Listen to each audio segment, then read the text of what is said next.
When the right people come together at the right moment, when they care almost as much about winning as they do about each other, they can become the best of the best.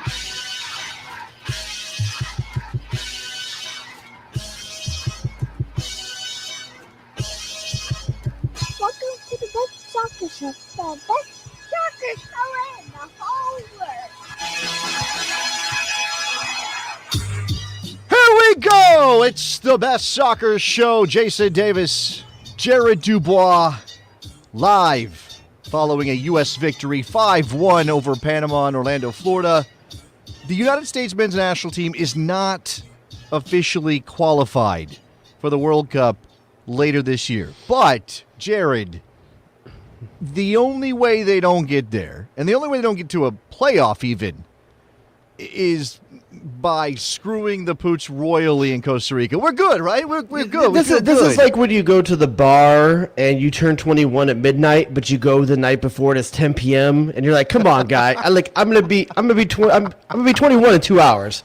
Let me in the door." You go ahead, yeah, dude. It's all good. Like you're not gonna don't just let me have a drink. It's all good. I'm gonna be 21 right now. Speaking of going out, 21st birthday or otherwise, and I know that you were not. I don't know how rowdy you got. I know you spent some time hanging out with a bunch of dudes in San Diego and doing some stuff. I happen to have been in a fraternity for a little while. Plus, I had some 20s where maybe some mistakes were made, some decisions were poor. When you saw Christian Pulisic going absolute ballistic over whatever was going on, Panama taking shots, throwing the ball at him, and Tyler Adams, whoa, bro. How many bros do you think Tyler Adams said in about 30 seconds? There's a good 3 or 4 bros right there. There was way more than that. It was like, bro. You know Tyler Adams, though, played almost 90 minutes the other night, played another 60-some tonight in 2 chippy games, no yellow card. No. The dude's a grown-ass man. That's the most mature of all of our 20-year-olds right there. We had a night to remember. And look, does this wipe away all of the stuff that was questionable during the whole process? No, of course not, right? There are things that Gregg Berhalter will still need to address going into the game against Costa Rica on Wednesday because you don't want to lay an egg. I don't know what's the number, Jared? Let's just do this. Let's get it out of the way. What would it take for Costa Rica to catch the United States on Wednesday? Okay, so we gave up 1 goal at the end, so it means our goal differential is currently 10, I believe. So a 5-goal. Oh, it was +9, then they scored the 5th. No, I believe it was 11. And then it was 11, and then they took it back to 10. And okay. It's because we're playing Costa Rica, it's half the goal differential. So because every time they score, we lose 1. So I believe it's a 5-0 win for Costa Rica, brings us level, and I don't know what the second tiebreaker is. And that's me just doing fuzzy math on the top of my head, but I believe that's correct. Okay, so Trooper Barry here with the numbers. It's +10 for the United States, or +13 rather for the United States, +3 for Costa Rica. So if Costa Rica beat us 5-0, that swings it. Ours down 5, theirs up 5, and now we're level, right? Well, does that make sense? Yeah, but I don't know what the second tiebreaker is. If let's say Costa Rica does win 5-0, what is the second tiebreaker? Wait. If our goal differential is +13 and they're +3, it's 10 between the two of us. Okay, I'm making sure that I understand. Okay, so they would be +8, we would be +8. Okay, here's the way. There you go. You qualify with a win, you qualify with a draw, and you qualify with a loss of 4-0 or less. Okay, which even at 5-0 might be okay. I'm not sure what the. No, I think somebody's saying it's 6. Like 6. Fox kept saying 6. Whatever. It's a big number, right? So, goal scored is the second after the goal differential. Okay, so the chances that the United States lays that sort of egg in Costa Rica. I know we've had some horror shows in Costa Rica, right? Bob Bradley had a disaster in Costa Rica back in the day. Despite that, I don't think there's any real chance that the U.S. is going to do that, right? We should be able if you're Costa Rica, one of the keys is to make this dirty early and hopefully draw cards on players. You want to get up 10 men, up a man, to send U.S. down to 10 men somehow. Make it dirty, give a lot of press, make it chippy, and play the game you want to play. Don't let the U.S. have the ball. Now, the question is, will Gregg Berhalter invite his team to play the way they did today? Or to play a kind of bunker ball, try not to lose by 5. Is it smart to come out with a don't lose by 5 mentality, or take it to them, score goals? I think that you're just going to make sure that you have extra guys between, say, midfield and your goal line. So you're going to pack the midfield a little bit So more. is it 4-4-2 or is it 4-3-3? I don't think he changes his I don't think so formation. He's either. just going to ask guys to do different things. Again, he's going to have a second midfielder drop in with Adams. He's going to play. The fullbacks are not going to play as nearly as high as they usually do. They're certainly not going to look to overlap and to make those runs as much as they did tonight, as much as they normally do. So you're going to leave. You're end up leaving your forward line on an island a little bit, right? Which, that's fine. Maybe. I think the U.S. is good enough to take it to him a bit. Here's the thing. I think Reyna starts. That game. You saw the difference when he comes into the game. By the way, my boy Gio Reyna, first of all, he got big, right? Everybody's talking about he grew a lot. Like, even when injured, he somehow grew like 2 inches. A haircut gives him a little bit of an edge that, like, a scary, like, that's the dude you don't mess with when he got a haircut like that. And is that his haircut though? Is that a haircut that matches Gio Reyna? No, it kind of looks like his dad's That's like when Chris haircut, right? Mueller got like a line in his hair, and I was like, I don't know. Gio Reyna wants to embarrass people. He baits defender. Obviously, by the time he came in the game was over effectively anyway. So I guess he had some freedom to do that. But the dude baits people so he can embarrass them. Like, he wants to do that. You see him getting chippy at the end, chirping a little bit. Nearly. It's smart though, because U.S. needed to stop the ball. There's too much momentum going to Panama's way, and they needed to kind of stop the game a little bit, see it out. And Gio Reyna played a grown-ass man's 45 minutes because first 20 minutes, 25 minutes, maybe even 30, very involved in the offense, everywhere, pulling strings, slotting balls, looking fantastic. The last 15, you barely saw him going forward because he knew the job was to see out the game. Go back and watch. When you see him on the field, you'll be like, I don't see him. Where is he? He's backed by Anthony Robinson consistently, making sure this game gets seen out. And by the way, that's why I don't want to get too deep into the roster stuff, right? Well, first of all, let's highlight the performance of Shaq Moore, fresh off the plane, plays a damn good right back for me, man of the minutes. match. And I know a lot of people are going to get I think Shaq Moore. If Gregg Berhalter's handing out a game ball after this game, it's hard not to give it to the guy with 3 goals and Christian Pulisic. But Shaq Moore off a plane, a workman's 90, and just up and down the field all night long. We got a bunch of stuff to do. We had some technical issues before the show. Let me just see. Okay. Want to make sure that, first of all, I just hand that out to Christian Pulisic for his third goal. There's that. Shaq Moore, Christian Pulisic, Giovanna Reyna. Lots to talk about. Phone lines open. So we're obviously here in a bit of a celebratory mood. It's not done, but it's effectively done. I was going to bring champagne on the show, but I can't be jinxing it. I got a bottle. I had a bottle sitting in the fridge right now. Let's go to Felix in Chicago, who always calls us up to talk about his impressions. Felix, you're on the Best Soccer Show, man. What's up? Hey, guys. Yeah, a couple of things. First off, I think it's funny that if there was 2 players that were in that starting lineup that everybody would have had their typical flip outs about, it was Shaq Moore being called in front of Joe Scally, right? And then Shaq Moore went out and had a good game. And then Pariola started, which I'm sure had everybody, hitting their heads against the wall, and then he had a goal and assist.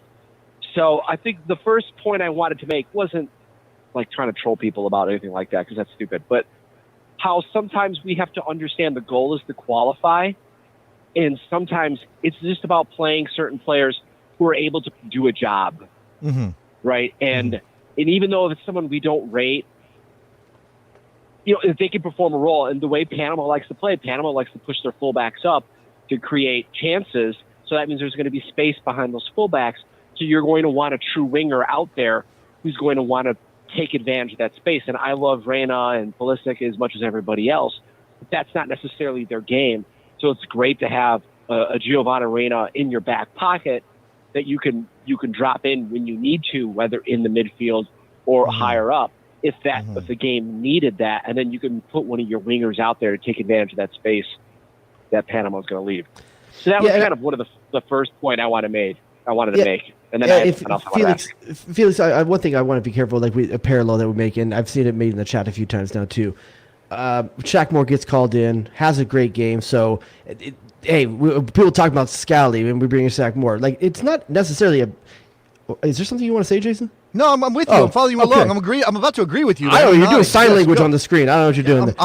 I'm connecting the dots, man. Go. What I'm saying is that there is a by absence, Joe Scally is somehow like, oh, he wouldn't have done a good job. We don't know what Joe Scally would have done. Yeah, exactly. We have no idea what kind of game he would have put in just as there. good, if not better, than Shaq Moore. But when I have we no can't idea. say Shaq Moore was called in on a moment's notice, flew across the pond, and had himself a game. Does that put Joe Scally further behind? Maybe in Berhalter's mind, because Berhalter draws on experience with the national team.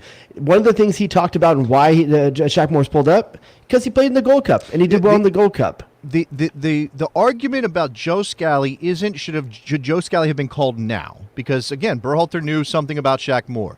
The argument about Joe Scally is, why didn't he call Joe Scally in September or in October or whenever, right? That's the. I mean, obviously September was early. He hadn't even really played yet for Mönchengladbach. But by the time we got 3-4 windows in, Joe Scally had a resume behind him, right? He had been there. He had been doing some things, but I don't know that the timelines really match up for you to make this incredibly in-depth, serious argument about Joe Scally over Shaq Moore. And really, that's not the point. Somebody said, look, Dan's saying Scally shouldn't be in tonight's conversation.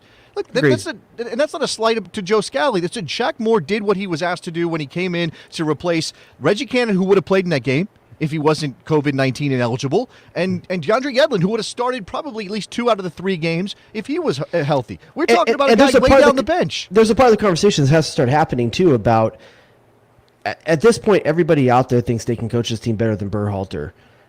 I mean, Berhalter has this team about to qualify for the World Cup, and at the end of the day, that was his job. And if this is the guy that he feels is going to get him there, more power to him. How much equity has Berhalter made over the last couple? This window. This window, I think, has given him. With who? With us? I think it's just the American fan base in general. His job is almost accomplished. Okay. There is. I don't want to do. Well, let's ask Felix. Felix on the line. Felix, what do you think? How much equity has Berhalter gotten with you? Yeah, Felix, your opinion. I mean, as much as I had with him before, I don't think he's the greatest coach ever. I don't think he's the worst. I'm probably a little bit more positive on him than I think the echo chamber is possibly saying. But that's kind of what I feel about him. Probably maybe slightly more positive on him than the average fan. That's kind of my thoughts on him. Yeah. Look, I think that the average fan, and I don't know if our listeners. Shout out to every single one of you. We love you all. I don't know if you're the average fan. You're not. You're buying into this. You're listening to us. The people who listen to all the other stuff that's out there, the YouTube guys, the podcasts, I don't know if they're the average fan. I don't know if the people on Twitter who have a U.S. men's national team player or Berhalter out in their avatar are the average fan. Probably not. They're probably not the average fan, right? Can we adjust I think this? The average fan. Go ahead. From D-Mac in the chat, but the growth of the team is not progressing. I think that's an insane argument. How can you look at this team and the players that are the evolution over the last year of most of these players in their 20s and not think this team is progressing? We're talking about whether you think they should be progressing faster or in a way that is more That's dominant. fair. That's different, right? But don't say they're not progressing. That's and look, again, I don't want to turn this into a referendum on the fans and how they feel about this. The bottom line is that we went through hell 5 years ago as a fan base because the U.S. screwed it up and didn't qualify, right? And we had a reckoning over that. We had a whole autopsy. We spent months and months and months and months and months talking about what was wrong with U.S. soccer, what was wrong with the men's national team. They spent a year trying to pick a coach, letting Dave Sarakin twist in the wind. By the way, hats off to Dave Sarakin real quick, because if they do qualify, that man earns some credit for this. Like he should get. You don't give a ring for a qualification. There's no medal. There's nothing. You haven't won anything. But we should vet Dave Sarakin a little bit and give that dude some credit, right? So they let him twist in the wind for a year. He introduces Weston McKennie. He introduces a bunch of young guys. Yep. Then they give the job to Berhalter. And I hated it. Look, I hated the process. I hated the fact that there was any allegation at all that was possible about the nepotism with his brother there. I don't know that he got hired because of his brother, but it sure as hell looked bad, right? Whatever it was, it looked bad. Gregg Berhalter came in having won nothing, having been a pretty decent MLS coach, and having had a national team resume. That was it as a player. That's it. That's all he had, right? We weren't wowed by it. Now, I don't know if anybody else was lining up for the job. And I can tell you right now, if you're looking at Mexico and you're going, well, I'd rather have Tata Martino. I'm not sure he'd rather have Tata Martino, okay? So that doesn't mean Tata's not a better coach than Gregg Berhalter. It just means in this situation, there were so many unknowns. To get to this point, whatever you think of him, and whether you think he's going to help us get to a quarterfinal at the World Cup or not, the guy did a difficult job. right? He did a difficult job by bringing in an extremely inexperienced team through a qualifying process and getting to this point. There you go. Felix, you got a last take? Yeah, one more thing I wanted to bring up, and let me say first, I'm not, of course, I'm ecstatic about the game, but that's what they should have done, right? I think all of our expectation was that they should have taken it to Panama, and in a game with this much pressure, we should have done this well. So of course I'm happy, but outside of saying what everybody else is going to be saying, so I wanted to just I just wanted to bring some different thoughts to it. So my next thought was going to be the next game. Let everybody else pine on about today. Is what would you do different in terms of starting lineup? I think we're going to play the way we play, but in terms of starting lineup, what would you do different outside of the obvious, yellow cards and guys maybe with little niggling injuries? How experimental would you go with your center backs? How up top? What would you do with the number 9 position? That's my last question to you guys. I'm gonna let you go, Felix. So we got some other people that we want to get on the air, but Jared, I don't know that there's look, in terms of experimental, you don't know that you're starting EPB. Is that what we're talking about here? I mean, I think Aaron Long out of position right back. Yeah, I don't think you go too crazy here. The job's not done. The simple thing is the job's not done, and it's a defensive challenge the next game. It'd be great to put a couple goals on the board, but essentially, don't give up 5. That's basically your job. Don't give up 5 goals for the next 4 years of your life. That's what this is about. I think we can see, again, the guys that are the effort guys who maybe aren't as skilled as some of the other choices. Certainly they're not first choice guys, first 11 guys. I think you're likely to see them. Now, I'm not saying Aaron Long's in that group, but I think based on the time that Aaron Long has played, he's likely to get a start. If his fitness is there, he didn't start tonight. Was that a fitness issue? Was Zimmerman's played all of both games. So Zimmerman's not playing. I mean, he's not starting. He will be on the bench. Don't you think? I don't know. Zimmerman's this guy. He's the best defender we've had during over the course of qualifying. If your job, do you want to change up that partnership? Man, I don't know. Long's his boy too, though. That's a tough one. Obviously, Tyler Adams is going to be playing, likely starting. You don't sub him otherwise. There's no reason to sub him if you're not planning on starting him in that next game. That's a good point. Granted, the yellow card thing's out there, but Pulisic too. I don't think you sub Pulisic. What yellow card thing? You pick up a yellow card now in the next game. It doesn't matter. Who cares? I'm saying by subbing him, you avoided that. I mean, if you thought you were going to sub him in later in the game, and protection against the yellow card. But that means he is going to play him, right? Because I think so. I think he starts. I think Yedlin's likely to switch out for Shaq Moore in this game. Shaq Moore. I don't know if you picked up a knock or just cramping at the end of the game. Yeah, something there. I think it's going to be Zimmerman and Miles. I think they go again. Because here's the thing: you're not resting Anthony Robinson, right? Anthony Robinson's starting. I mean, that dude. I almost feel guilty sometimes watching him play and picking apart. He does have a tendency to make some silly passes. That's just a thing about his game. He's also working his ass off, man. And he's busting his ass, and he covers so much ground up and down the line. The dude doesn't. He doesn't run. He gallops. He does. He has a looping run and run. All right, we do have a bunch of calls. I don't want to make it just about us. Let's make it about you guys. Call us up, 717-727-2378. The number's right there on the screen. Alex, who was in Orlando at the game, what's up? Yes. Okay. So forgetting tactics, forgetting all of that, this was the first time I've seen this team kind of just moving with the feel of the entire stadium. It was great. The team played with so much energy. Honestly, couldn't ask for more of a performance. Pulisic stepped up, had the game he needed to have. Man, it was just a great game. It was a great thing to experience. Yeah, I think that they responded. I mean, the first 10 minutes, Jared, did bother me a bit. I mean, I was nervous, right? I didn't feel they were meeting Panama's level. But Panama's the one that had to really kind of take it to us. They were the behind on points. They need to get a result away from home. And points, whatever that is. I like that, too. I don't know what points are, but yeah, you said they're behind on points and points. Two things. That's how we say it in California. But I'll say this, Alex, what did you think from the environment inside Orlando? It sounded great on over the TV, but those first 10 minutes, it seemed like there was a tackle at some point, or it was a foul didn't go our way, and it took about that point the crowd really got into it. Was the crowd having a slow start, or was that just a reaction to the team? So to me, it started with the crowd just kind of being upset with the ref. A lot of calls going Panama's way. But after the U.S. gained some momentum, it just was only the U.S. from then on, and it was great. And I'd say like 90% of the stadium was U.S. fans. You could not hear any Panamanian fans in the stadium.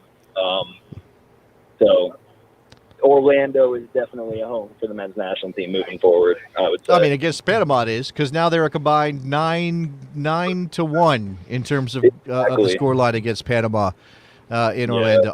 Alex, you got any final thoughts? No, that's it, man. Love the show. All right. Appreciate it. Thanks for showing the team in person, man. Alex, who was there. Let's see. My boy Frank in the OC, our boy Frank in the OC, who calls me up on the radio show sometimes. Jared, did you know that I also have a radio show I get to celebrate this on tomorrow? I do it for the first time. I got to listen to it the other day on my drive down from San Francisco. And you had a fan. You had a caller on that show. And I wanted to call in so bad and just smack this guy, sensing this dude. Like, you had a guy calling in like, why are we playing this game in Florida instead of taking it to a cold weather thing like we did in Minnesota to get the advantage? I'm like, because you're having to fly to the Azteca and then to Costa Rica. Why are you going to go up to the north, make every one of these flights longer and go up to the northeast? Like, I love when they get those calls and then I'm like, I explain something as simple as that and he's like, oh, yeah, I guess that's true. Like, I guess it is, man. Hold on, let me do. Oh, it's not playing. All right, I don't know what's going on with the board. All of a sudden, it doesn't want to work. I was going to drop the thing that Nick likes me to play, the WNBC thing. But I also gave a shout-out to your boys. I hope they heard it. They did. They were stoked. You did kind of poke me to do that. And I was like, I saw that you were listening. I was like, okay, well, I was holding him captive listening to soccer radio, so.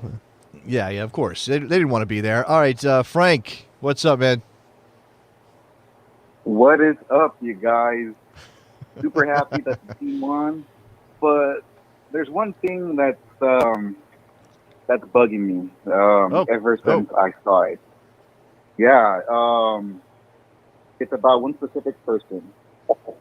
His form to me was not correct. The timing was wrong. The position of his body wasn't.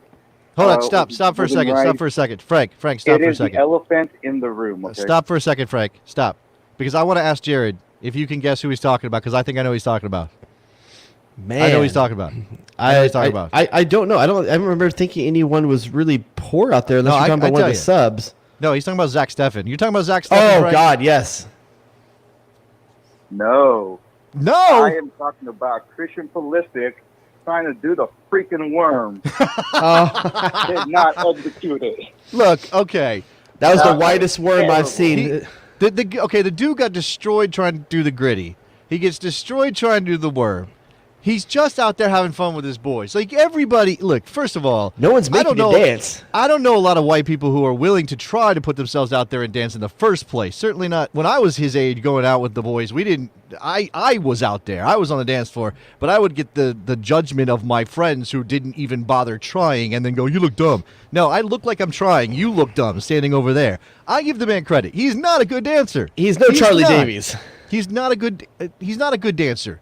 But let the man live. Let the man live, Frank. Why? Yeah. Why come down on him? Why do that? Because we had to watch it. Well, yeah, but there are so many. I mean, he's not a dancer, but he could have tried the robot or something. I mean, that's like white people can get Is that away better? with that more often. Is that like this thing, like doing this? Do Is the that better? sprinkler or something, you know? No sprinklers. No. He could do a cabbage patch. I believe in him. No.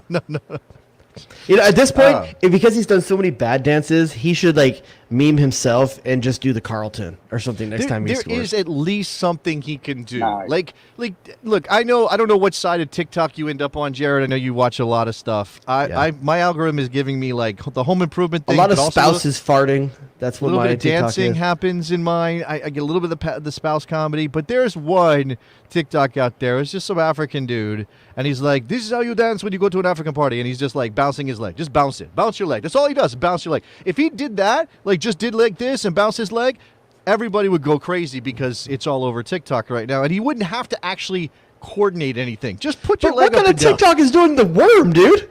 I don't know where he got the worm. I don't know why the worm is a thing. I don't Maybe know what he that thinks is. he invented it. No, Where would that's a not true. 20-year-old like dude see the worm? Because they probably were just messing around, like, in the locker room or something, and, like, what moves can you do? And he did the worm, and, like, you got to do the worm when you score. At least when he got up, he, like, shook his head, like, nah, I shouldn't be doing that. Like, he did that, so I'm okay with that. Yeah, Frank, what else you got, buddy? Oh, no, that's pretty much it. But I'm just a little bit bummed out that they can see very little drama till the very end.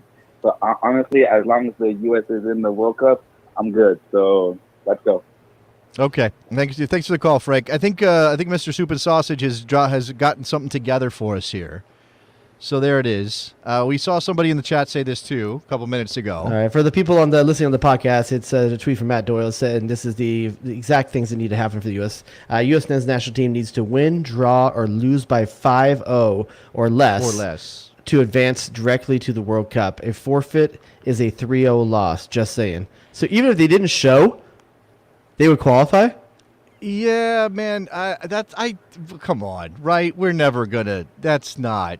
You don't do that. Like I you would be don't. ashamed. But that's just interesting. No. Look, obviously. Do you think? Okay, if you had to pick one team in the Ocho that would pull that move, what's the team in the Ocho that would pull that move? Man, who would pull that move?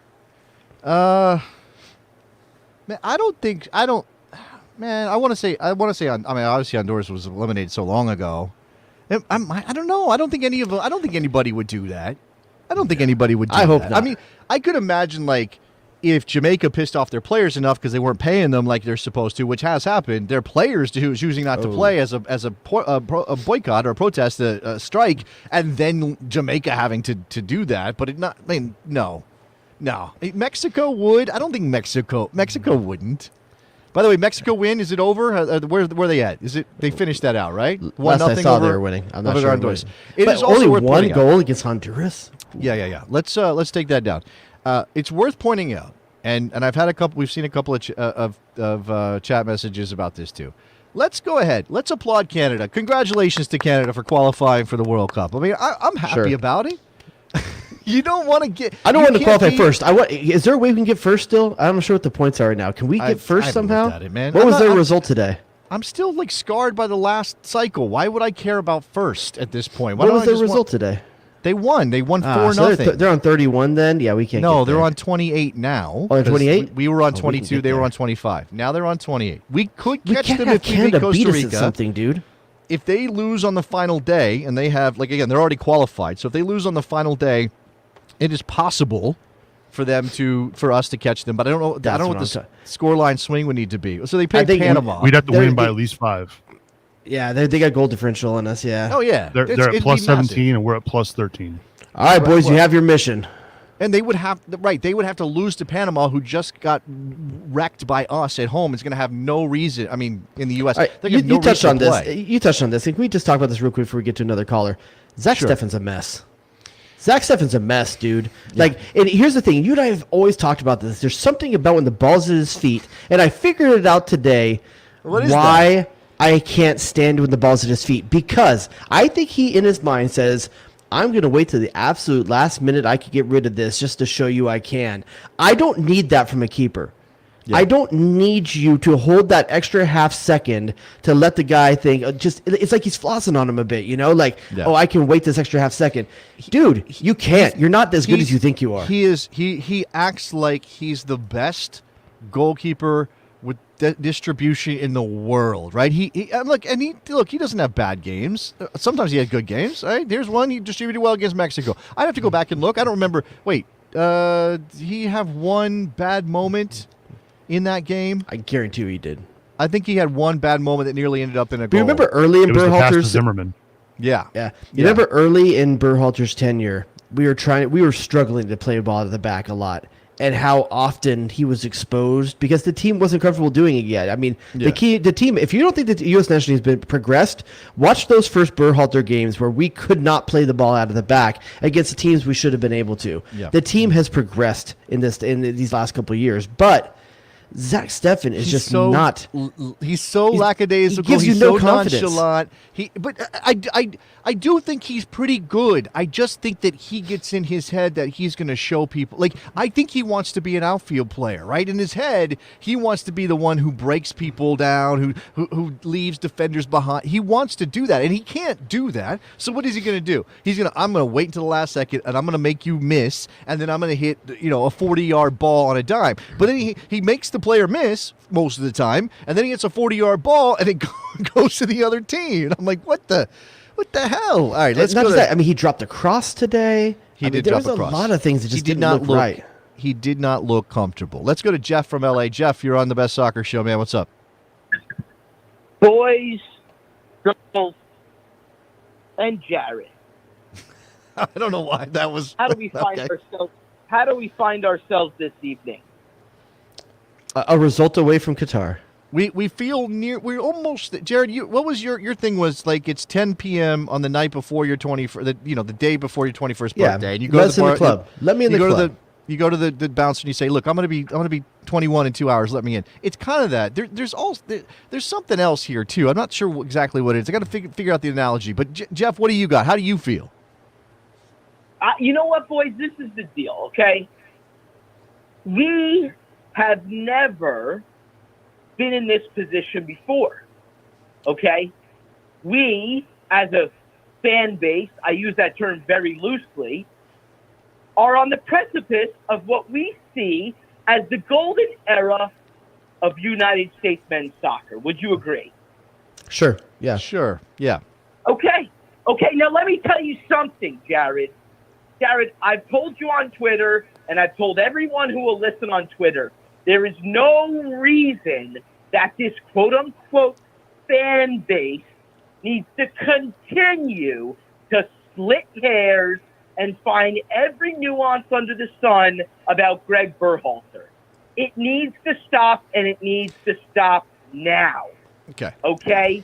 If you're looking for perfection, you might as well move to a country in Europe like Italy and cheer for their team.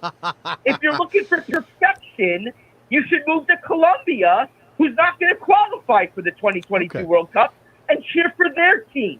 This is American soccer. This stops now.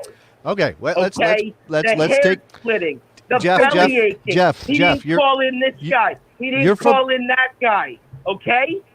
Enough is enough. Okay, hold on. Okay, Jeff, I don't want to. I don't know why it's you. No, Jeff. I'm sorry. I can't. First, he called me not a man. We need a break. And then, like, somehow, like, I did something. Like, I don't know what I did. Like, I've muted Jeff for the moment. Maybe he'll cool down a little bit. He lives in California. I heard weed is legal there. Dude, I don't understand he says coffee a different way. I'm telling you, not doing anything from California. All right, so he's a transplant. You're saying all this is agro East Coast energy. Is that what you're telling me? Like, he must be much more chill if he was from California. Look, I don't think the problem is people being critical with Gregg Berhalter. I don't even think the problem is people actually, I don't think it's a problem. Right? I don't think it's a problem unless you are out there. Yeah, I don't have a problem with people questioning. I have a problem with people attacking each other over shit like that. That's what I have a problem with. And I don't think questioning someone is a pursuit of perfection. I think most people realize perfection doesn't exist in this kind of in this. And look, this is not new, right? It may be bigger, or maybe social media makes it feel more. I don't know. I know that there are certain elements of the U.S. soccer fan media space that are trying to own the whole toxic thing because somebody out there has called certain elements of the fan base toxic. I don't want to make this a referendum on the fan base. By the way, there's room for everybody. I'm going to go the other direction. I'm going to reserve my right. I'm going to reserve my right to be an asshole. I'm going to reserve my right as American. You see this badge? Yeah. You see this badge? This gives me the right. This gives me the right to be an a-hole anytime I want. This badge, one, the new badge. This one from 2002, the original golden generation, right here. The good badge. On this strip. Okay. This gives me the right to be an a-hole anytime I want. Is your badge different than my badge? We have different badges. No, we both got the old one. Okay. But, no, I know. I just didn't know if there was a slight variation. Maybe I want to be a jerk once in a while. I'm going to reserve that right. I don't have to be happy with everything. But at the same time, I do think that he's right in that you shouldn't have a default position of thinking that everything once you've made your mind up about Gregg Berhalter, you can't ever change it, or you're a flip-flopper or something. Right. Things progress. I think that's part of it too. Unfortunately, it won't let me unmute Jeff, so he's going to have to go find something to calm himself down, and I'll drop him and we'll move on. But so there was this. Did you hear what Jesse Marsh said on the channel I work for? It wasn't on my show. I did. It was about U.S. fans relaxing and let the guy do the job and supporting him. The team and needs you. Stuff. Yeah. Listen, if you don't agree with Jesse Marsh's attitude that everybody should support Gregg Berhalter in the national team, that's fine. You can disagree with that. That's your prerogative. You can think that's a ridiculous notion. But attacking Jesse, like people going after Jesse Marsh, a guy who has achieved more as a coach than almost any American has ever. I mean, I'm talking about in Europe, obviously, but to go after Jesse Marsh for just saying, "Hey, let's be supportive of our team," is insane. You can disagree with him, okay? You can, but you don't have to be an asshole about attacking people. Yeah. Like that's the thing that is the next level for me. That's all. That's all. I part of me wonders, like, this is me going really too wide with this. Is there a generational thing that people now, there's no penalty for being like anonymous on the internet, so the level of discourse is just so far more negative than people that used to have to talk crap to people's face and you get punched in the same face afterwards. I don't know. I mean, look, it's obviously easier for people to be anonymous and do shit. And look, I work in media and I get stuff all the time, and most of the time I'm like, whatever. If you're let's change this, dude. If we just won 5-1. We just won 5-1, and we're not talking about a great result right now. We're going to talk about good stuff. Let's go to Jake from Houston, who wants to talk about some players and their performances. What's up, Jake? Hey, what's going on, guys? What's up, buddy? Not too much, man. I just wanted to say first and foremost, man, let's give Pulisic credit for nailing those 2 penalties. I mean, after watching Jorginho sky him in UEFA, watching that striker from Turkey, those things aren't automatic, man. I just wanted to give him his props. Especially after you just missed a sitter. I was thinking about, in Mexico. I was thinking about this. I'm glad that we have somebody, and I'm kind of glad he's, the chosen one of this generation, although I would argue that Gio's probably more naturally, whatever, it doesn't matter.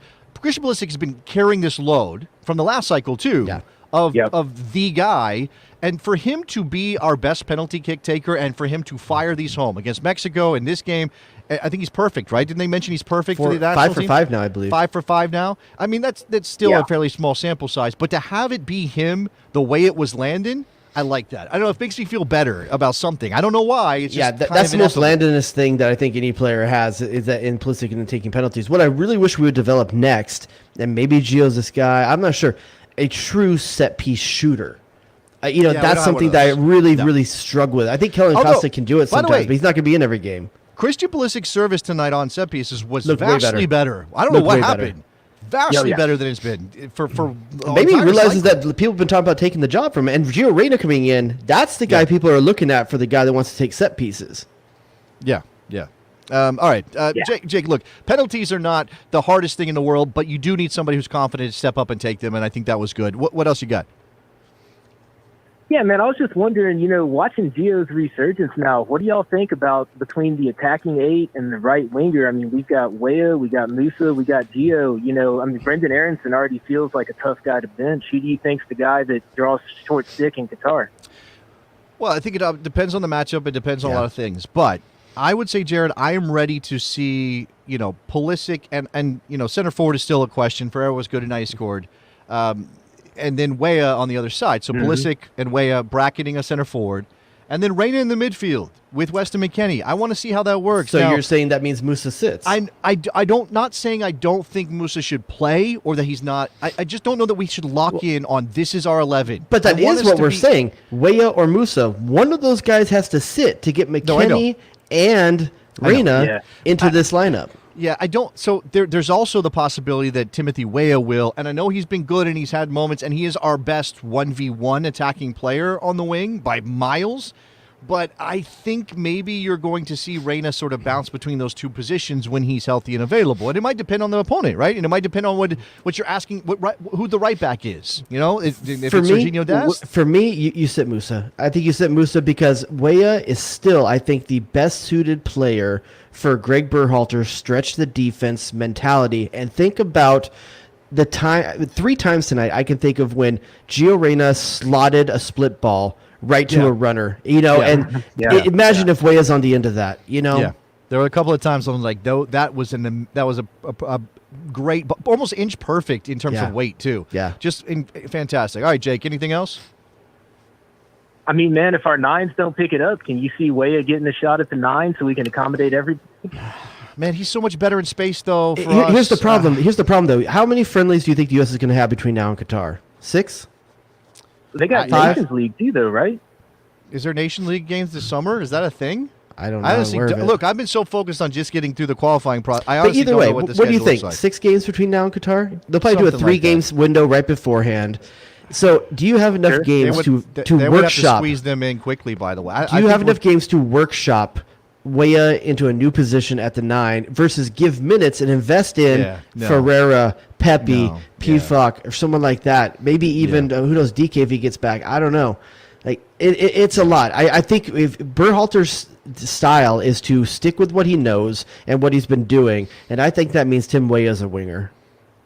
Yeah, I think that's probably true. Yeah, I think that's enough. true, Jake. Yeah, appreciate. I mean, there's not anybody standing out among the center forward group, but you don't add another body just to see, right? And especially when you have a guy that you know is good in that position. Nations League this summer. Okay, so that maybe that's an opportunity. Why? Because CONCACAF, because money. Nate asked an important question, and we need to decide as a show. Okay, so there is his question is, can someone explain to me how to say, and he spelled it wrong, the nation Qatar. where the World Cup is happening.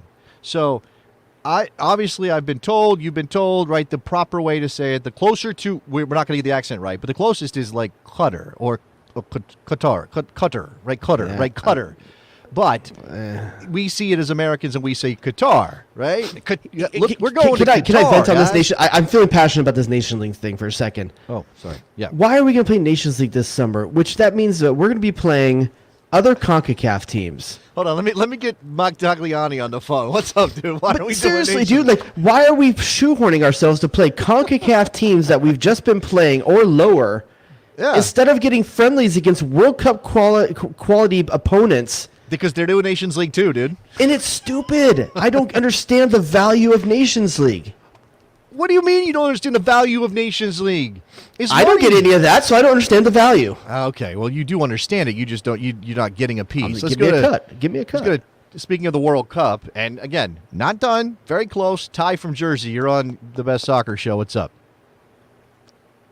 Hey, obviously we're not there yet, but I'm just calling to say that, I like to say that I like to look to the future more in the past, and I think we can pretty much agree that we are at the World Cup. Is everybody in agreement on that?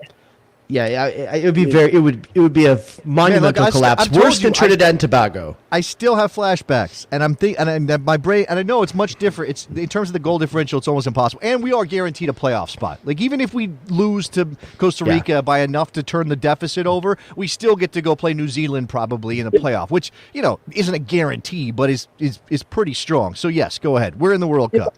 I think we're pretty much there. And I think everybody, all super fans like me and all of you guys, want to see the U.S. get out of the group. And I feel like something that might not be getting enough attention right now is the World Cup draw is in 7 days. I'm pretty sure it is. Yeah, it's on Friday. I'm super stoked on that. I'm glad they did that so quick afterwards. Yeah. Well, it used to be, the World Cup in the summer. It was always in December, but we obviously couldn't do that this time. Go ahead.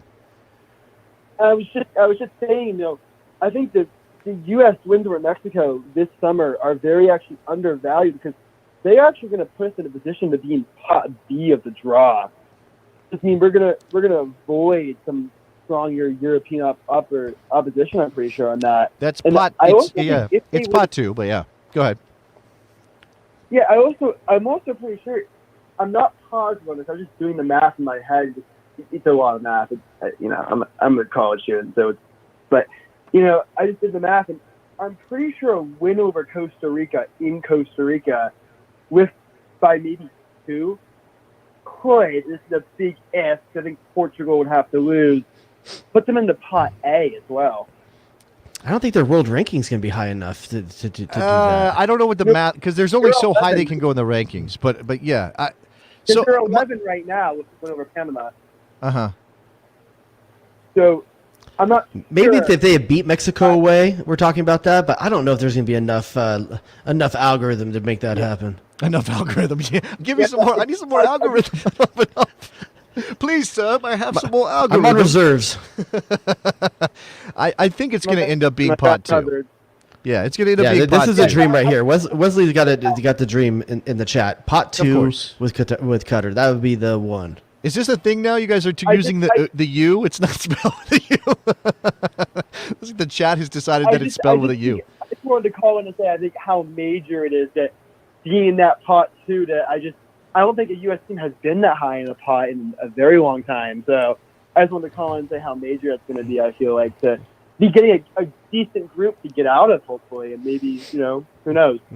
Well, so, yeah, I mean, obviously, look, I can't remember where we were. Thanks for the call, Ty. I got other calls, but I don't remember the pot situation. Obviously, we drew Ghana, Germany, and Portugal, so that was a crap pot to be in, clearly. We weren't the pot 4. Were we the pot 4 team in that Ghana might have been. Ghana might have been the pot 4 team. Well, how bad was Ghana in qualifying to get to end up at pot 4? Yeah. I mean, obviously Portugal and Germany would assume in part 1 and 2. Look. So the pot situation basically. I don't know. Do people understand how this works, Jared? Like what this is? Yeah, I know it's legal here in California. No, not that kind of pot. Not the kind that Jeff needs. I'm talking about this. So pot 1 is obviously the top teams in the world plus the host. So so Qatar gets in there because of being the host, which is lovely for them.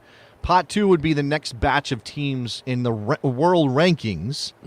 And then, obviously down the line. I believe that by qualifying automatically, Canada has pushed themselves into pot 3 because they've added a bunch of ranking points based on finishing top of the team. I can't get an explainer to load my I got issues with my browser, but I was trying to go through who's in pot 1 and who's pot 2. If anybody has that, go ahead and fire it out in the chat, and we'll mention it. Let's see if I can get Wes and his beard from Idaho on the show. It's loading. I don't know what's going on here. We'll see if we can get Wes to join here. Do we want to talk about that? Like, is that risking? Okay, no, Wes I'd is rather here. talk about the game. Oh, go. Okay, Wes, go ahead. I have been joined. Thank you. I just want to talk about. I think what was it, Jeff, who just needed to take a chill pill for a second. We can all criticize Berhalter a little bit. We can also all agree Berhalter has gotten better. The team has gotten better.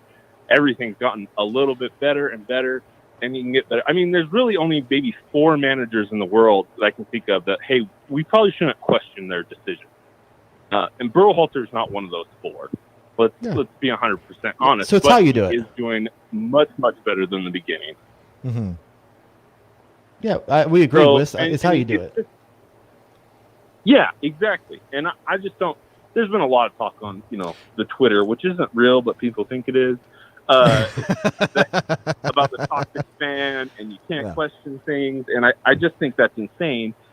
We can question things, but when they're on the field, that's who we're cheering for, man. No matter what. Like, I think calling it Shaq Moore is crazy. We got Joe Scally. He is facing top talent in Germany week in and week out. Why aren't we calling him in? But Moore came in. He did an adequate job. I don't think it was fantastic, but he did the job that needed to be done, and I'm glad he did and got the job done.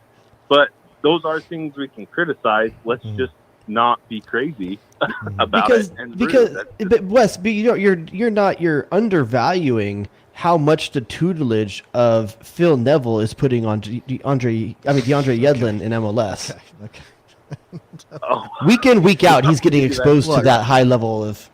I don't think that Gregg Berhalter had a clue what he was doing when he started. I mean, he knew how to coach soccer. Like, he's done that before. But in terms of qualifying for a World Cup and leading a national team full of guys where their average age is 23 and a half, I don't think he knew what he was doing. Right? I don't think that's crazy to say. Like, I'm not killing the dude by saying that he didn't. This is his first rodeo too, right? He has to learn how to get. Where do I grab the bull? Where do I put my feet? Like, how do I talk to these guys? How do I get them to play the way I want to? Is the way I want to play the right way? Which players do I bring in? What do I value? I'll give Berhalter credit for this. Is that he is so shortly removed from being a player when he took over that he probably could better understand a bunch of young guys maybe coming into but this team. Regardless, he had to see what the vibe was going to be. Look, for whatever you want to say, and again, I still think it's absolutely nuts that John Brooks is nowhere near this team right now. It boggles my mind. He is a top-level defender in a top-level league, and he's not in our national team. Clearly, Gregg Berhalter decided he valued something different than what John Brooks was bringing. And whatever the instance was, whatever led to Berhalter kicking him out the door, he chose a path, right? And it doesn't mean because he qualifies that everything is forgiven. It doesn't mean he got everything right. But on the whole, if you judge him on the full breadth of his performance as the coach, having not had any experience, and again, blame the federation if you want to blame somebody for Berhalter having the job in the first place, not the guy.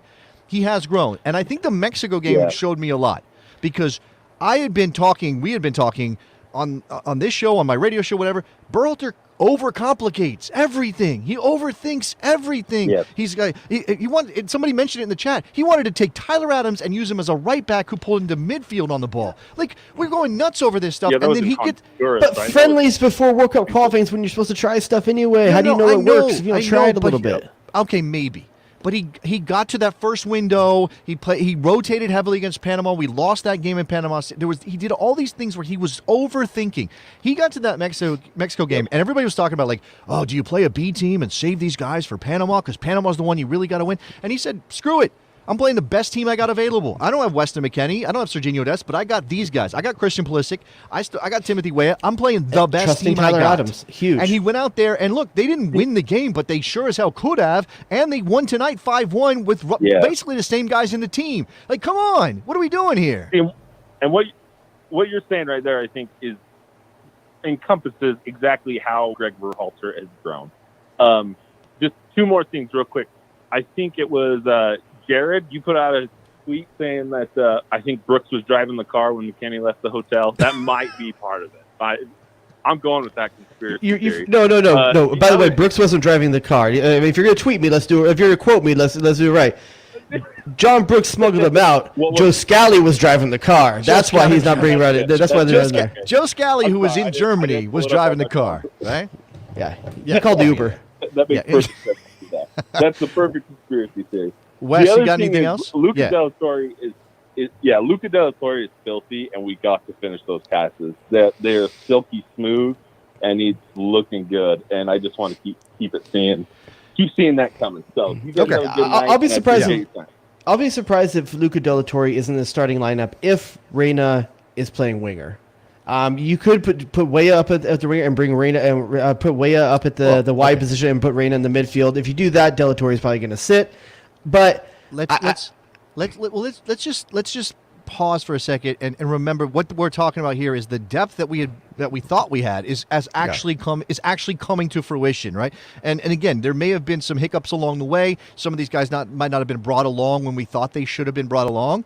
But you just went through that whole scenario without mentioning Weston McKennie, who we presume by the time the World Cup rolls around will be available and healthy and in our starting lineup, right? They're talking about him being ready before the end of the Serie A season now. You seeing that? So if you tell me, like, oh, well, Luca Della Torre's got to start. Does he? Okay, well, does he start next to Weston McKennie? Or is I'm not Musa telling you starting? He needs to start. No, I'm just saying basically I'm saying that the guy who stepped up the guy who stepped up and had the performance tonight that just got Wes's praise, that guy is probably going to be a depth piece at the World Cup, which is good, right? To have a guy who's that confident in that moment who can deliver on that level. Now, look, we've gone through cycles before. I mean, let's not forget that we once qualified for a World Cup because Connor Casey had a brace in Honduras. We might not use every single one of these guys who pop up in qualifying, but I think Della Torre has worked his way into the team as a solid choice. And I don't know about where that leaves Busio, who got on the field tonight. Like, I don't know where that leaves some of these guys when he's 23. I'm not so worried about Busio. I think he's taking the spot that Roldan and Leggett are potentially going to take up. But I will say this about Luca Della Torre. Very good on the turn. Very good advancing the ball. If you go back and watch this game again, watch one thing, though. Forcing some passes. He is forcing some passes, basically, and passes aren't reaching destinations. There's one thing I would just like you guys to go back and look at. I think we're losing the fact that he gave away the ball a few more times than you would like from a midfielder. But I'm just saying, pump the brakes a little bit. Good game. 2 good performances his last 2, but I still think there's some growth right there in terms of picking the right pass and not forcing a pass that's not on. Yeah. Okay, let's go to Will Lancaster. What's up? You're on the Best Soccer Show, Will. What's up, man? It's Will from Lancaster. Lancaster. My bad. Lancaster. Got to get it right. Is that England? No. I didn't mean it that way. I apologize. Lancaster? That's Lancaster, right? Oh, okay. Lancaster. Yeah. Better than the California version. Oh, The best coast. you're probably right. What's up? Hey, listen. I just want everyone to remember where we were 4 years ago. Just for a minute. I know we got to get into analytics and everything, and that's what you guys do. You guys, keep us where we're at, but remember where we were 4 years ago. And all I want to do is, and I hope that you, JD, and Narad will join me in this, and everyone at home listening will join me in this song that I'm about to sing here. And the song is this. We are going to Qatar. We are going to Qatar. So wait, is that decided?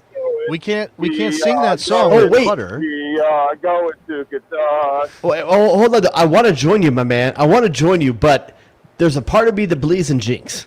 Okay, like we ain't there yet. We like a puddle in Trinidad Tobago kept us from qualifying.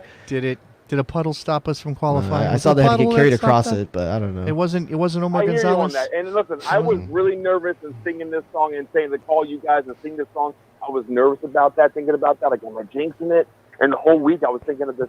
Damn, I'm going to jinx myself. I was thinking in my head, but I don't care. We're 5-1. Like, it's a goal differential. What are we going to do? Yeah. I know I sound like Marky Wahlberg over here, but what? What are we going to do? Well, you can't convince me. Yeah. You know what? It's a good point. Even if we do get flipped over by Costa Rica and we're playing the playoff, that game happens in Qatar. So we're going either way, even if we don't go to the show. It's important to remind the fans of something we haven't said in quite some time either, is that the U.S. men's national team's never missed a World Cup when the Best Soccer Show is on the air. I mean, we came back for you. What more do you want? We brought back the sauce, and now we're cooking with it. Now we've got this team going back to the World Cup, right? We were here, and we went to the World Cup. We left. I'm sorry we left you before.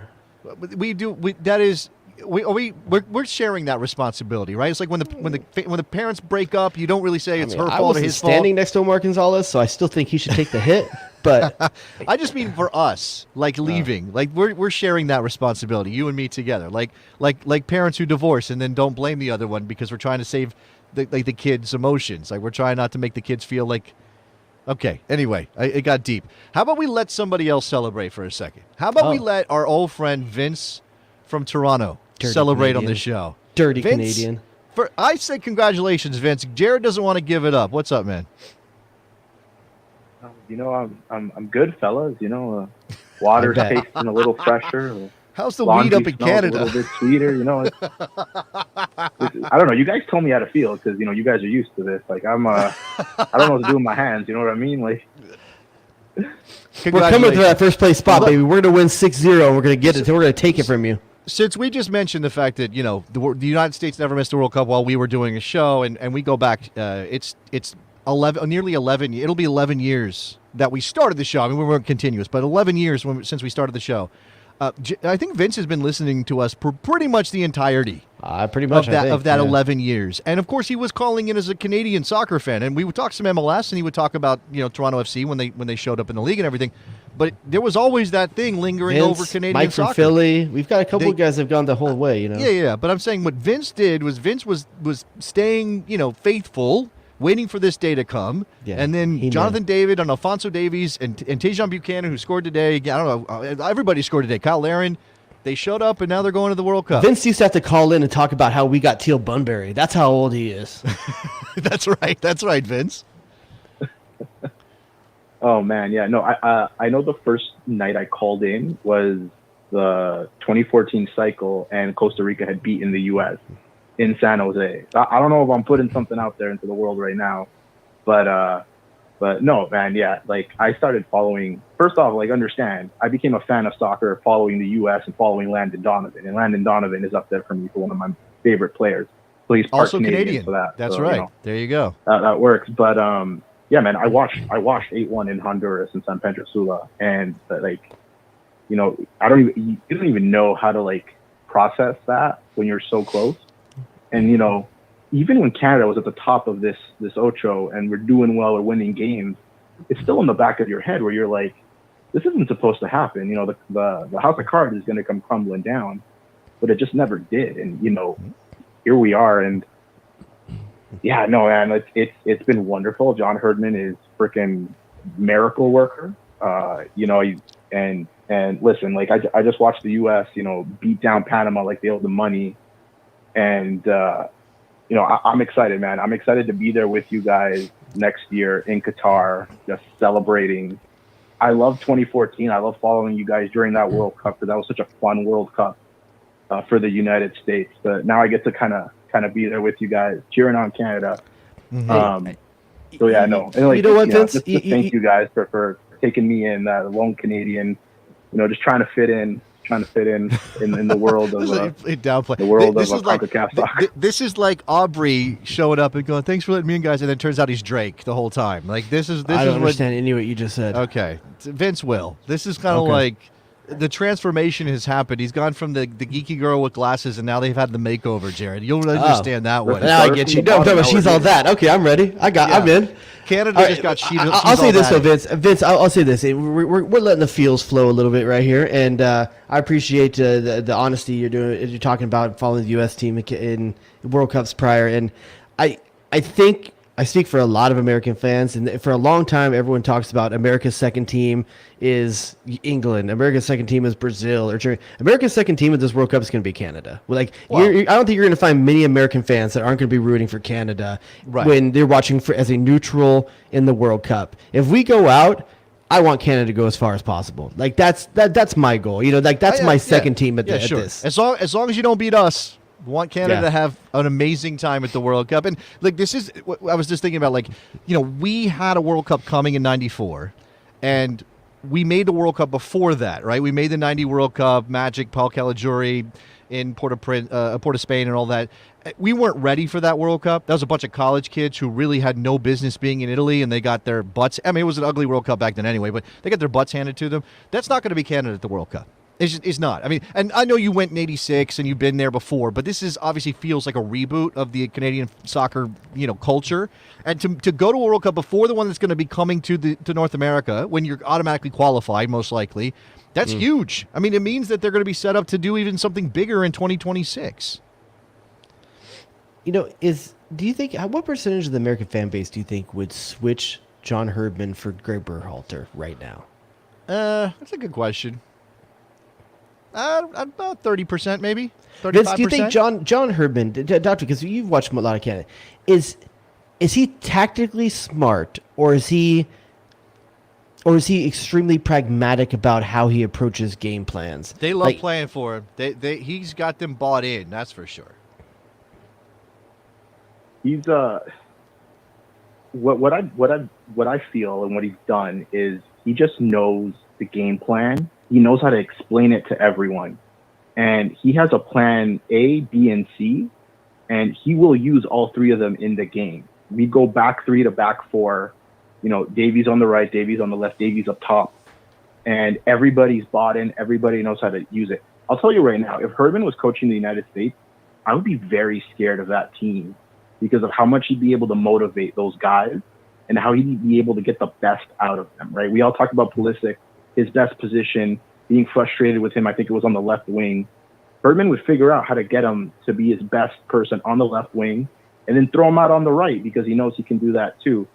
And that's how I kind of look at it, guys. I'm gonna hop off. I just want to leave you with one question for you guys, and it's sort of related, man. But like watching Mexico, man, do you think this team gets out of the group stages? Because I don't feel like they're getting not out as of the currently group stages constituted. Man, no. I don't know. Chucky Lozano, why is he just not a threat from outside 18 yards?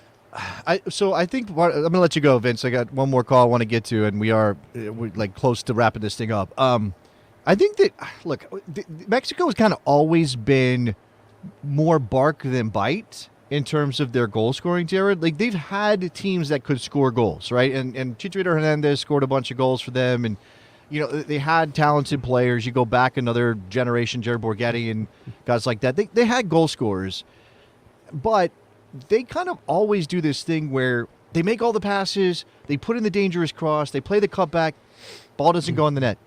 Ball just doesn't go in the net. And then they do it again. Ball doesn't go in the net. They do it again. Ball doesn't go in the net. And you're like, what is that? Like, what is that thing that keeps them Pressure? from finishing off? I don't know what it is. Like, I don't know if it's like, because obviously Raul Jimenez is a great goal scorer. I mean, I don't know if he's world class, but he's very, very good. Yeah. There's no reason they shouldn't be more dangerous. And look, I like Chucky Lozano. I think he's very talented. Tecatito Corona, you can give him, I don't, whatever about him. But I don't know. Maybe it's Tata's tactics right now. Maybe that's a factor. They're not getting a lot. Edson Alvarez scored tonight. He's the one that scored for them, so he saved. Was he playing midfield again? He's in the midfield, but he obviously scored out of the midfield. And look, they play a system that's similar to the U.S. in the sense that, if you're going to get goals from the midfield, it is the late arriving runs. It's like it's the way it is. I don't know. I don't know if they're going to get out of the group. As we start going over an hour, I feel like we need to pay a little more homage to just how fun tonight was. I know we've talked about a lot of other stuff, but what's the moment that sticks out to you tonight? Like when you're thinking back on this result, what's that positive thing that you're thinking about? Is it the Pulisic touch to nutmeg? Is it the Reyna back heel? Is it the Reyna, all the other Reynas? Is it all the Reyna? It's all the Reyna. Is it Walker Zimmerman's passion? That dude's passionate, man. That guy, you can make a case for a captain at Walker Zimmerman. I think so. Walker gives off that. He gives off an Alexi Lawless vibe when Alexi was playing. Obviously, he gives them Alexi Lawless vibe, and that is he the most refined defender you're going to see out there? No, he's a lot of physicality. He's a lot of effort, but he's willing to do whatever it takes. Like he is just balls to the wall when he plays, and I respect that. Like again, it's not that he's a bad defender. In fact, if you compare Alexi in his prime to Walker in his prime, Walker might be a better soccer player, but I just mean that in the sense that they are the same. The vibes that they give off, the energy that they give off, that is infectious to the rest of the team, is there all the time, and it's. I will fight for you. I will fight for every ball. I will, I will go up for every header, even if it means I'm going to bust my head wide open to get to the ball. Like he does those things, and you need that in this team. And look, as much as I love John Brooks as a classy soccer player, that's not who he is. That's not that's not the vibe he gives off. And Miles is still young enough and whatever that he's not that guy either. Miles. I think I even said this on the radio. Miles is a little bit of the Eddie Pope to Walker's Alexi Lawless. Like there's a little bit of that kind of vibe to the quiet them. defender. Like is Miles Ruffson 25 at this point? Something like that. He's something like that. Got to make a trip to Europe. I just can't see how that hasn't happened already, or not even like any talk around it, man. It's interesting. But listen, journalists are going to have their pick of storylines coming out of this. There's plenty of really good things to talk about coming out of this game, where the Reyna resurgence, Paul Areola, 5'0" Rudy Rudiger going up and getting a beautiful header, on that, where all the things that are going against him, and I'll say this, I've been pushing this for a while. If you look at both of the predict lineups that I've put out for the Best Soccer Show on our socials, shout out to Morgan. I've picked Ferrer as the 9 on both of them.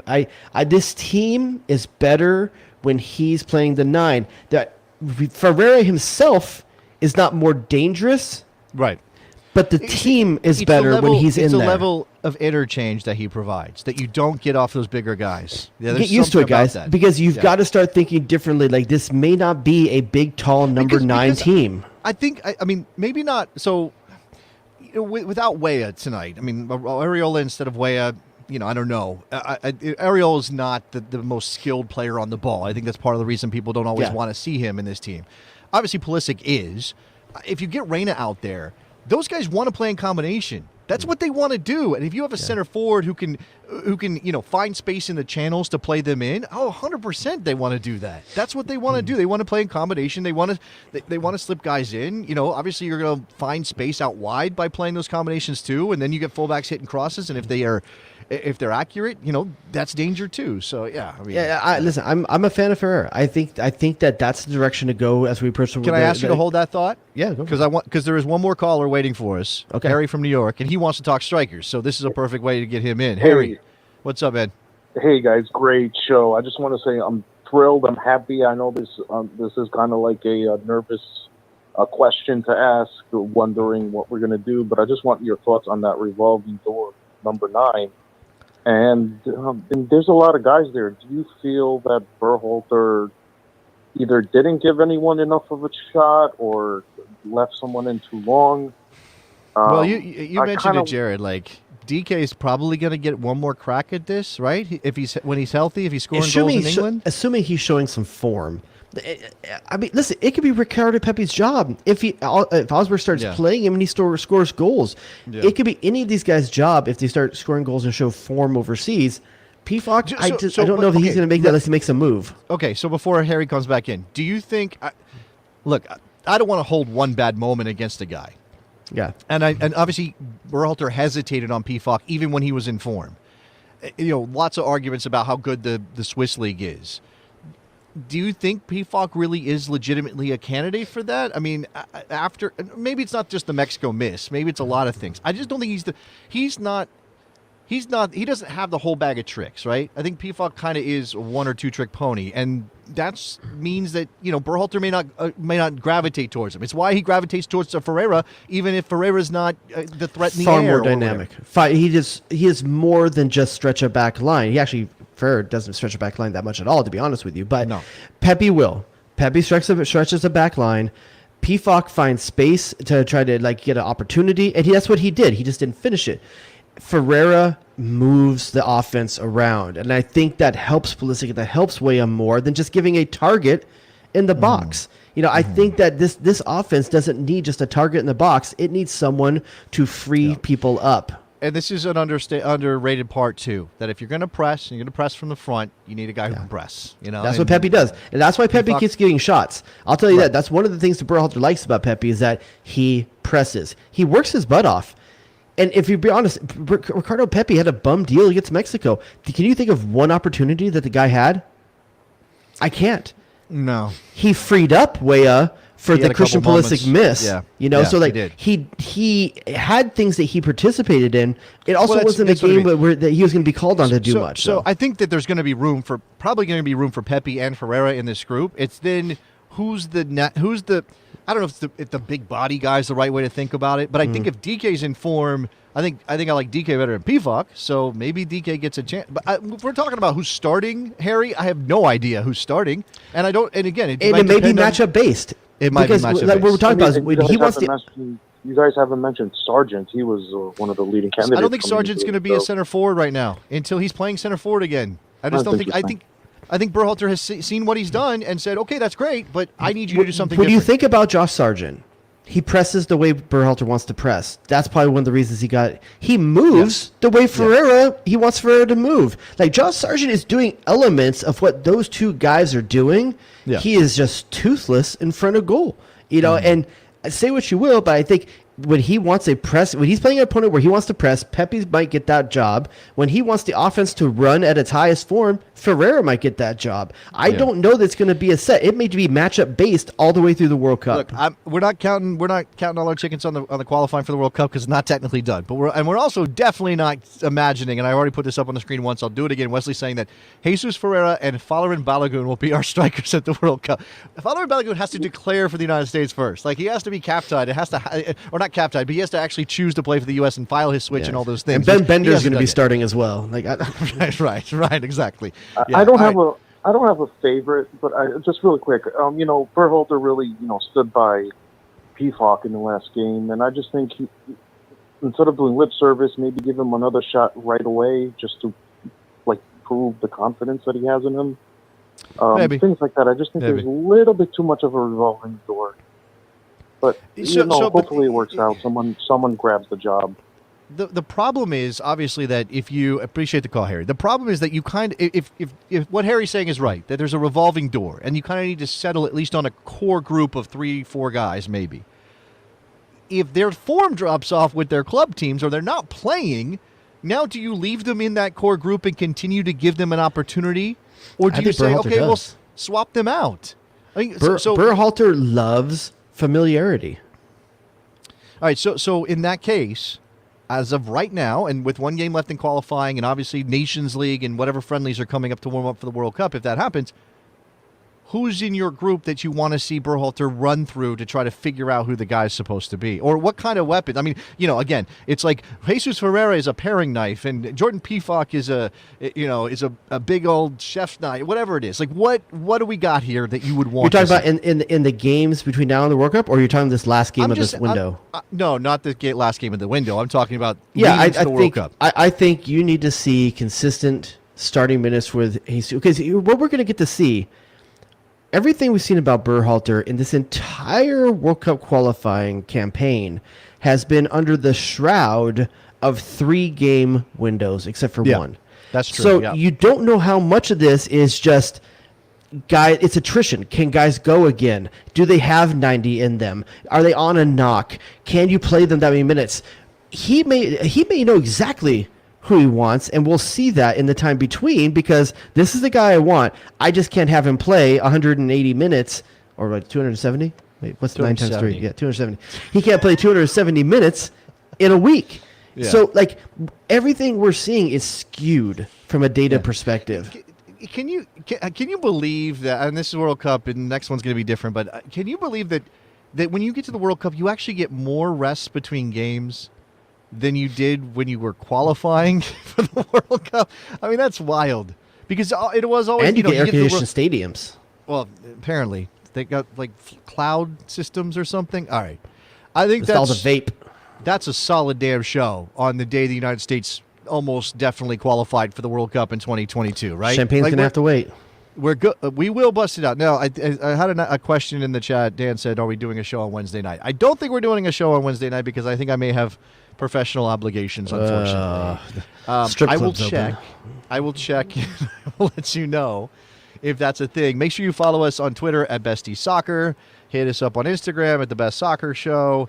The Patreon is out there. It's floating around. The Bestie Slack it's a killer community. I mean, I don't know. There's lots of options for people with U.S. men's national team stuff, and that's great. I'm glad. I'm glad that is where we are, because I think, Jared, the 10 years ago when we started, nobody was doing this at all. And we had a group of people that on our Slack traveled to Mexico City and used our Slack as a contact for each other, like to have safe places to go and partners to go to places and stuff like that.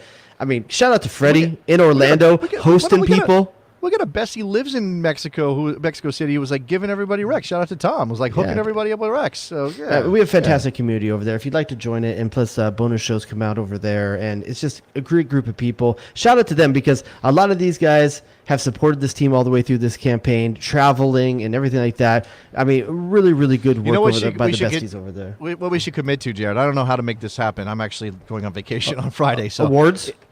Well, I was going to say, maybe we should commit to a bonus show in which we do really celebrate the U.S. getting back to the World Cup. And when I say celebrate, I mean like really celebrate. A drunk show? And see what happens, right? Well, he's going to be on the weekend for your boy. Yeah. Look at this. This guy's been tolerating me for 7 to 8 years, Jared. That's what I call commitment and love. It's been tolerating me. That's great. I guess the jury's still out on me. Hey, you did quit for a while. I just want to say that. I didn't quit. I was fired. The show didn't exist. That's actually true. Yeah, there was some stuff went down. It's a whole thing. Fired, all right. All right, besties, go to the Patreon, patreon.com/thebestsoccershow.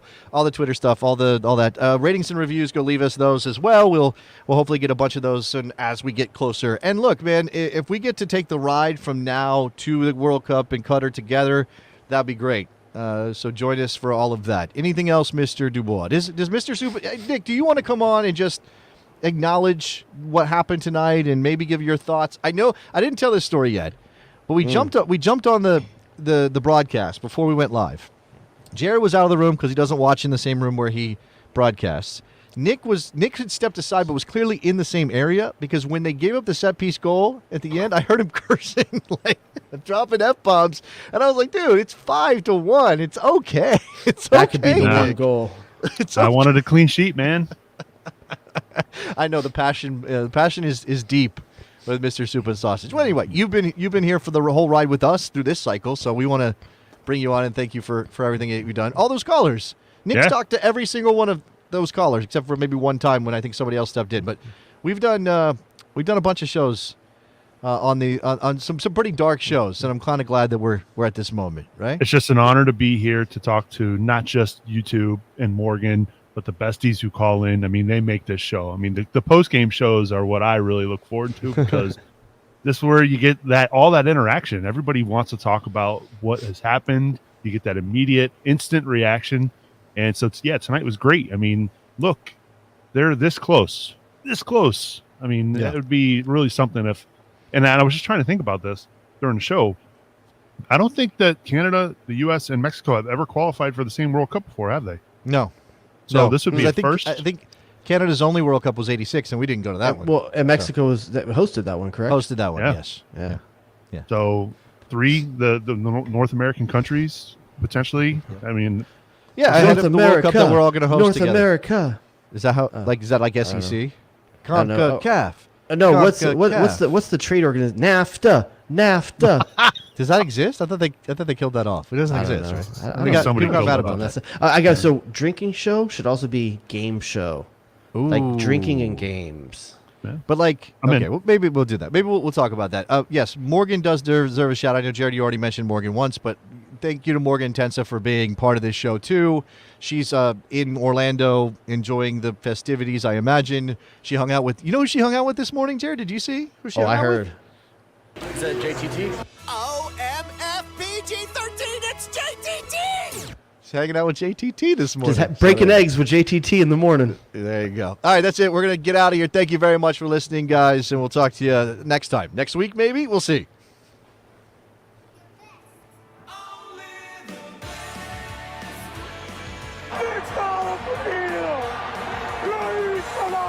Oh, it's incredible! Michael freaking Arasco Fiscal! You shut your mouth when you're talking to me. Get to the chopper! It was that. Oh, here we go, saucing them up. Hit him, wet. Go to DEFCON 2. Yeah? So feel respect for the Gegner. The Sausage King of Chicago.